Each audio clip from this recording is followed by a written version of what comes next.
Assalamualaikum warahmatullahi wabarakatuh. Salam Om Swastiastu, Namo Buddhaya, salam kebajikan.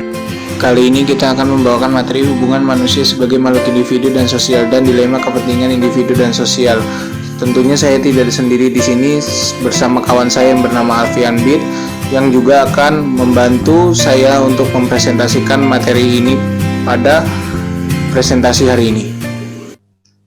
Manusia sebagai makhluk individu artinya manusia sebagai makhluk hidup atau makhluk individu. Maksudnya setiap manusia berhak atas milik pribadinya sendiri dan bisa disesuaikan dengan lingkungan sekitar. Setiap manusia memiliki keunikan dan ciri khas tersendiri. Tidak ada manusia yang persis sama. Seorang individu adalah perpaduan antara faktor fenotip dan genotip. Karakteristik yang khas dari seseorang dapat kita sebut dengan kepribadian.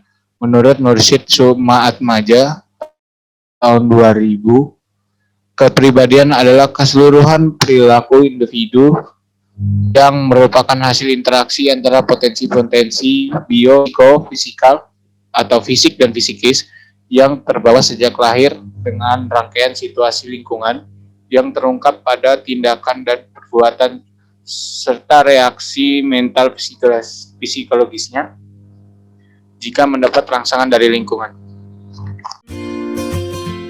Fungsi manusia sebagai makhluk individu: 1. Mengetahui karakteristik yang khas dari seorang.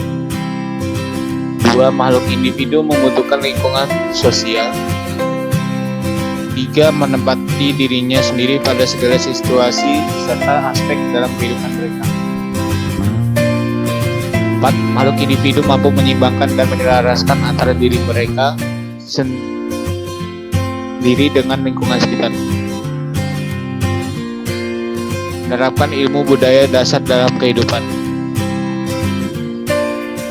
Ciri-ciri manusia sebagai makhluk hidup: 1. Memiliki berbagai potensi. 2. Unik. 3. Mandiri. 4. Hati dan kesadaran. 5. Emosi. Untuk selanjutnya materi akan disampaikan oleh teman saya yang bernama Alfian Bid.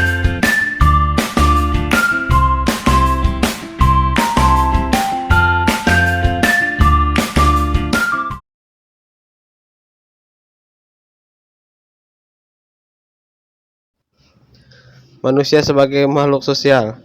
Manusia adalah makhluk sosial yang hidup bermasyarakat. Keutuhan manusia akan tercapai apabila manusia sanggup menyelaraskan perannya sebagai makhluk sosial dan sosial sebagai makhluk sosial. Manusia tidak hanya mengandalkan kekuatannya sendiri, tetapi membutuhkan manusia lain dalam beberapa hal tertentu. Misalnya dalam hal lingkungan, manusia terkecil yaitu keluarga. Manusia sebagai makhluk sosial pada dasarnya adalah kesadaran manusia tentang status dan posisi dirinya adalah hidup bersama, serta bagaimana tanggung jawab dan kewajiban di dalam kebersamaan.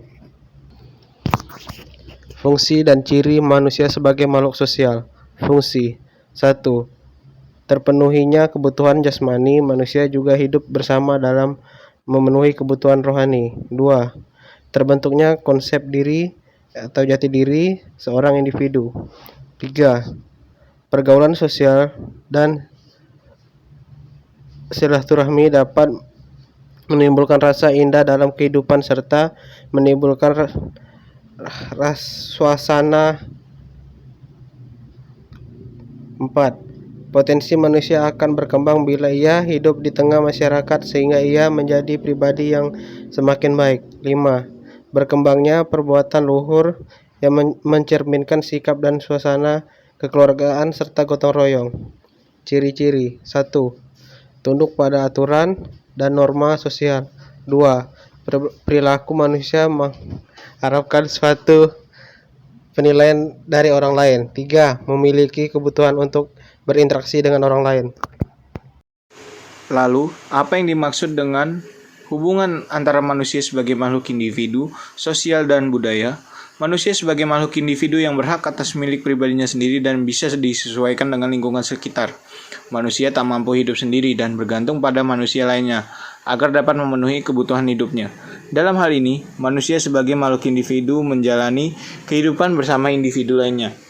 Dalam interaksi sesama individu, manusia membuat suatu sistem atau pola yang mengatur tatanan kehidupan bermasyarakat. Hal ini wujud dari kebudayaan yang merupakan hasil interaksi manusia dengan segala isi alam raya ini.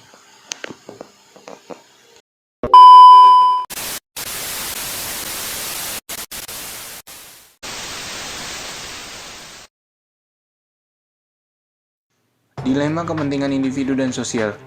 Dilema antara kepentingan individu dan kepentingan masyarakat adalah pada yang dihadapi oleh setiap orang, yaitu kepentingan manakah yang harus saya utamakan. Kepentingan saya selaku individu atau kepentingan masyarakat tempat hidup saya bersama. Persoalan pengutamaan kepentingan apakah individu atau masyarakat ini memunculkan dua pandangan saling bertolak belakang, yakni pandangan sosialisme dengan pandangan individualisme. Kedua pandangan ini justru berkembang menjadi paham atau aliran bahkan ideologi yang dipegang oleh suatu kelompok masyarakat. Pencegahan. Solusi pencegahan ini bisa dilakukan agar kita tidak merasakan dilema yang cukup membuat kita serba salah untuk memilih antara kepentingan individu kah atau kepentingan masyrakatkah yang harus kita dahulukan. Tapi kita juga harus ingat bahwa kita sebagai makhluk sosial, kita tidak bisa hidup tanpa bantuan orang lain. Solusinya yaitu 1. Bersikap bijaksana dan adil. 2. Menentukan kepentingan sesuai dengan situasi dan kondisi yang dialami. 3. Memahami dan menerapkan konsep Pancasila di kehidupan sehari-hari. Baik teman-teman, berikut adalah salah satu contoh kepentingan individu dan sosial. Di video ini, terdapat seorang individu yang ditangkap oleh KPK akibat keegoisan dari seseorang individu yang mengkorupsi dana bantuan sosial yang harusnya dibagikan kepada masyarakat, namun karena keserakan kepentingan individu itu sendiri, dia mengkorupsi dana negara sebanyak 10% dari total dana, yaitu sebesar 17 miliar rupiah.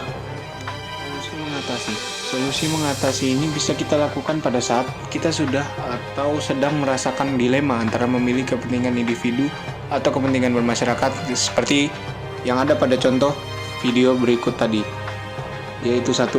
Menenangkan pikiran dan mempelajari hal apa yang didilemakan. 2. Harus mementingkan kepentingan yang lebih mendesak. 3. Menyesuaikan kemampuan yang dimiliki. Sekian dan terima kasih presentasi video pada kelompok kami hari ini. Kurang lebihnya mohon maaf. Wassalamualaikum warahmatullahi wabarakatuh. Om Santi Santi Santi Om.